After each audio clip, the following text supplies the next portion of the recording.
12 साल पहले love marriage करने वाले शख्स की उसकी ही पत्नी ने सुपारी देकर हत्या करवा दी। 2 बच्चों की मां ने शूटर्स की मदद से हत्या की इस घटना को इस कारण से अंजाम दिलवाया ताकि वो अपने प्रेमी के साथ बाकी की जिंदगी सुकून से बिता सके।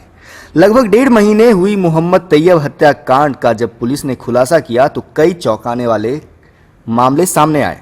पुलिस ने हत्याकांड के इस मामले में आरोपी पत्नी, उसके प्रेमी समेत 4 आरोपियों को गिरफ्तार किया है। साथ ही गिरफ्तार लोगों के पास से हथियार भी बरामद किया है। बिहार के गया में हुए इस हत्याकांड में मास्टरमाइंड मृतक की पत्नी ही निकली, जिसने अपने प्रेमी के साथ मिलकर सुपारी देकर हत्या की घटना को अंजाम दिलवाया।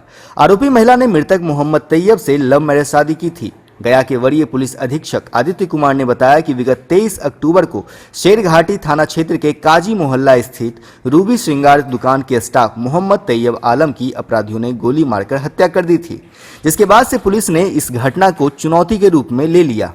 इस मामले में सिटी एसपी राकेश के नेतृत्व में विशेष टीम का गठन किया गया था। इस दौरान गुप्त सूचना मिली थी कि शेरघाटी थाना क्षेत्र के हमजापुर गांव के समीप घटना में शामिल अपराधी किसी बड़ी घटना को अंजाम देने के लिए इकट्ठा हुए हैं, जिसके बाद त्वरित कार्रवाई करते हुए कई थानों की पुलिस द्वारा हमजापुर में छापेमारी की गई, जहां से फोटो खान और पंकज पासवान को गिरफ्तार किया गया।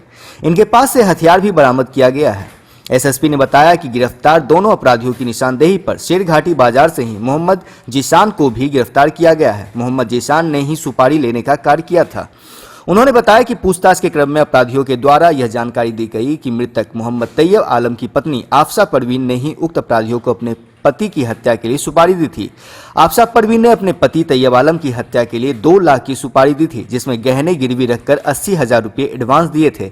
बाकी पैसा काम हो जाने के बाद देने की बात हुई थी। उन्होंने कहा कि उक्त अपराधियों के पास से पुलिस ने 2 देसी कट्टा, 5 जिंदा कारतूस और घटना में प्रयुक्त 3 मोबाइल को भी बरामद किया है।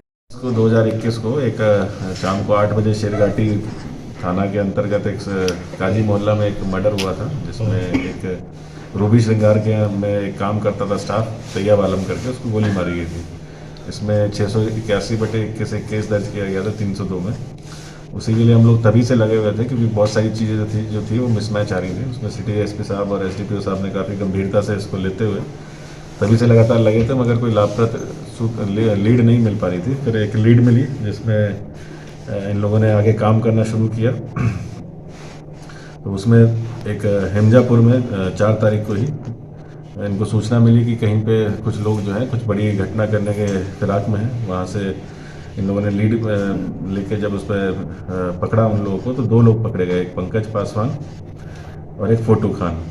ये 2 लोग पकड़े गए वहाँ से और उन्हीं के से पूछताछ करी, क्योंकि पंकज पासवान पे पहले भी शक था। जब उससे पूछताछ की गई तो उन लोगों ने बताया पूरा कि कैसे क्या क्या किया है, इसको कैसे किस तरह से मारा था, गोली मारी थी। इसका सार ये है कि इसकी जो वाइफ है आफशा परवीन,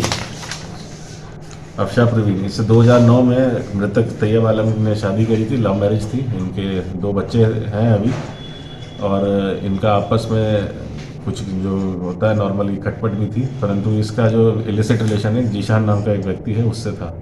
जीशान की उम्र 26 साल है, वो भी गिरफ्तार हुआ है। इसने उसको कहा उसको कि मार दो ताकि हम लोग आपस में फ्री हो जाएं। उन दोनों का पहले से इलिसिट रिलेशन था, इसीलिए उसने 2 लाख में बात हुई, जिसमें महिला ने अपने 1 लाख के गेवर जो है गिरवी रख के उसको 1 लाख रुपए दिए। 1 लाख रुपए ड्यू थे।